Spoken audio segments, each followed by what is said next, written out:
Sir ఏం జ్యోతి? మీరు ఒకసారి రిసెప్షన్ దగ్గరికి రావాలి. ఎందుకు జ్యోతి? సార్ మీరే వచ్చి చూడండి సార్.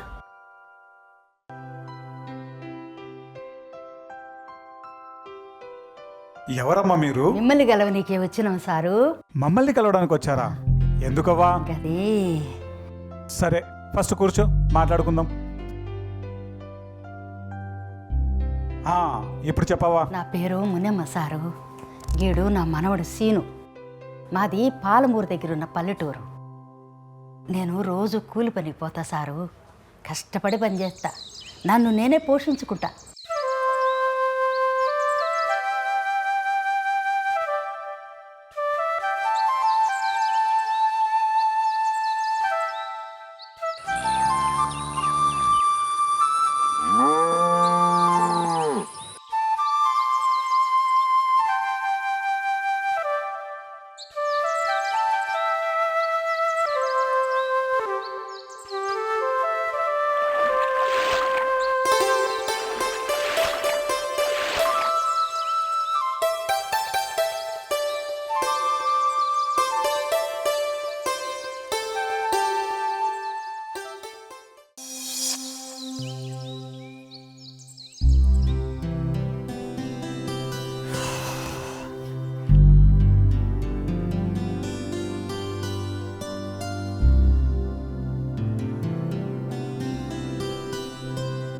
ఏంది అవ్వా, పైసలు బాగానే దాపెడుతున్నావు, నాకోసం ఏంది?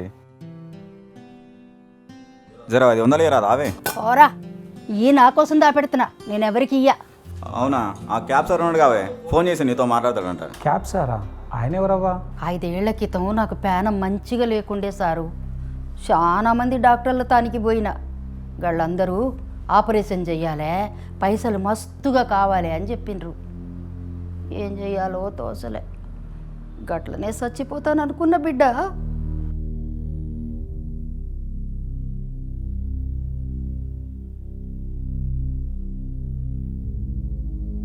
గప్పుడొచ్చిండు ఈ క్యాబ్ సార్ మా గుడిసెకు.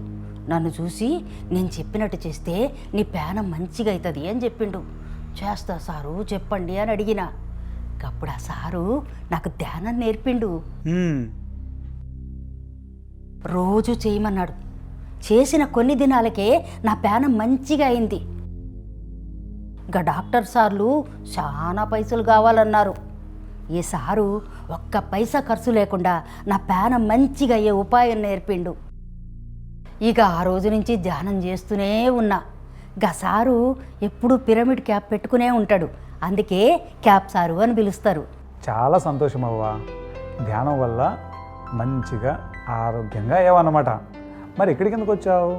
మా నాయన ఒకసారి ఫోన్ కలిపి ఇయ్యరా. బిడ్డ నాకు 500 ఏమంటే ఇచ్చినా, ఇప్పుడు నేను ఎందుకు ఇస్తా?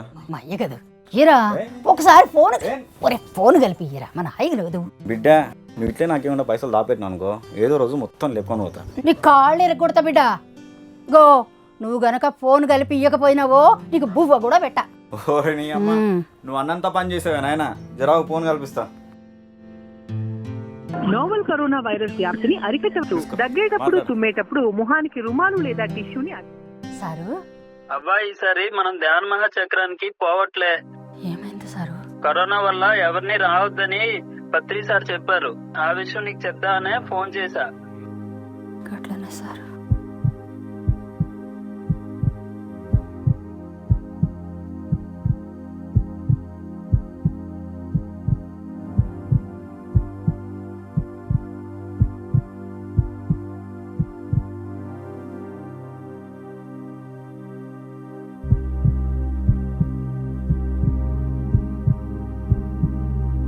ఏమైంది అంత బాధపడుతున్నావు? 4 ఏళ్ల సందే ధ్యాన మహాచక్రాలకు పోతున్న బిడ్డ. ఇక్కడ మా పత్రి సారు ధ్యానం చేపిస్తాడు. చాలా మంది మాస్టర్లు వస్తారు. వాళ్ళందరి మాటలు వింటా, వాళ్ళందరితో కలిసి ధ్యానం చేస్తా. పండగలా ఉంటది బిడ్డ.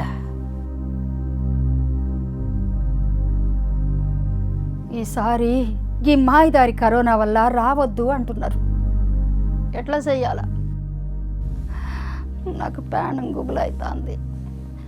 ఆనందాన్ని సంవత్సరం పొందలేము అంటే నాకు బాధ అవుతుంది. ఇగో పత్రి సారు, నువ్వేం చేస్తావో నాకు తెలియదు. నేను నిన్ను చూడాలి, నువ్వు ధ్యానం చేపిస్తుంటే చెయ్యాలి, అంతే.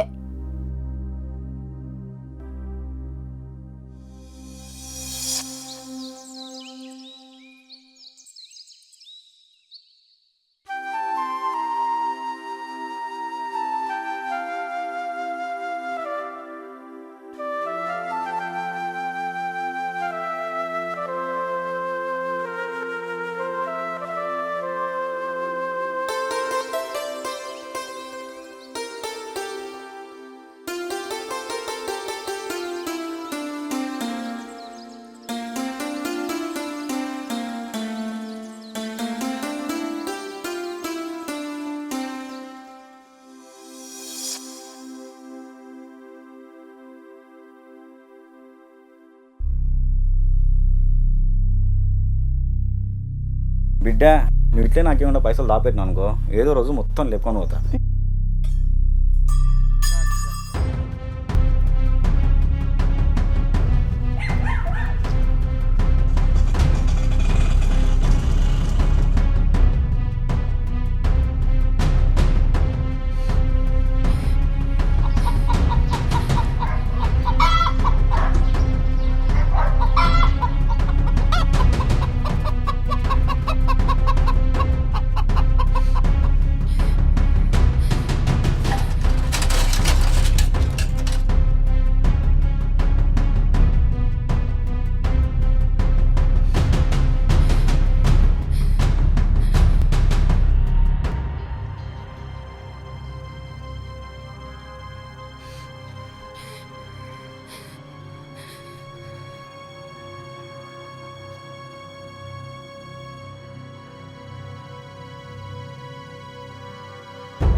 నా పైసలు దొంగతనం చేస్తావు, గట్లా చెయ్యాలని ఎట్లా అనిపించినదిరా, ఎట్లా అనిపించినది?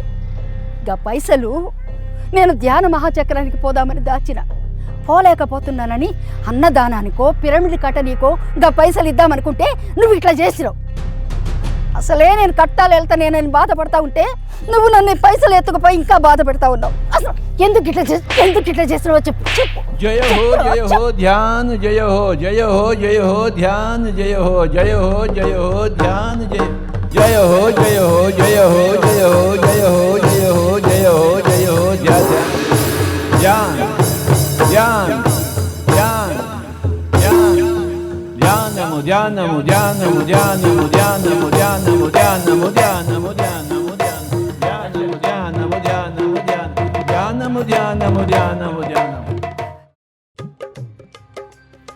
అవ్వా, నువ్వు ఇంక యాడికి పోనవసరం లేదే, పత్రి సరే నీ దగ్గరకు వచ్చిండే. ధ్యాన మాచక్రం మన గుడిసెలు జరుగుతుంది, ఇంక అందరూ నువ్వు ఉన్న కాడికి వస్తారు. PMC టీవీ ద్వారా అక్కడ యానో జరుగుతున్న ధ్యాన మాచక్రం అన్ని ధ్యానం క్లాసులు మన ఇంట్లో ఉండి చూసుకోవచ్చే. ఇంక నువ్వు సంతోషంగా ఉండొచ్చు. మన ఇంట్లో PMC ఉందంటే పత్రి సరే మన దగ్గర ఉన్నట్లే.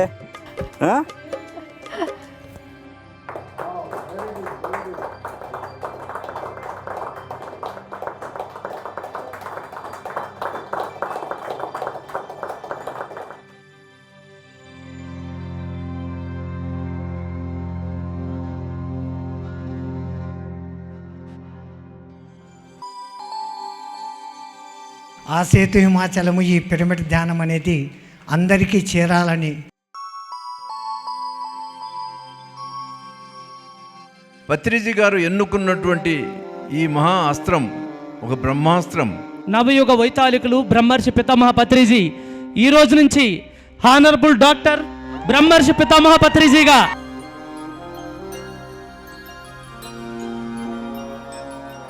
ఈ సంవత్సరం మహిళా ధ్యాన చక్రం చాలా అద్భుతంగా ఉంది చూడ్డానికి. మనం ఏ రూల్స్ రెగ్యులేషన్స్ పాటించుకుంటూ కూడా మన యజ్ఞాన్ని చేసుకుంటున్నాం.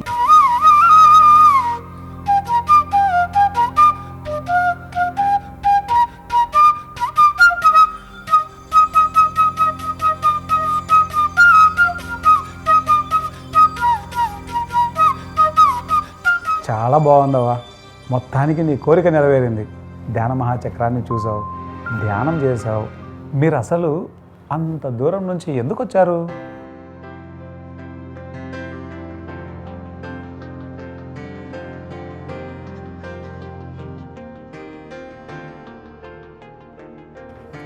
ఏందవ్వా ఇది?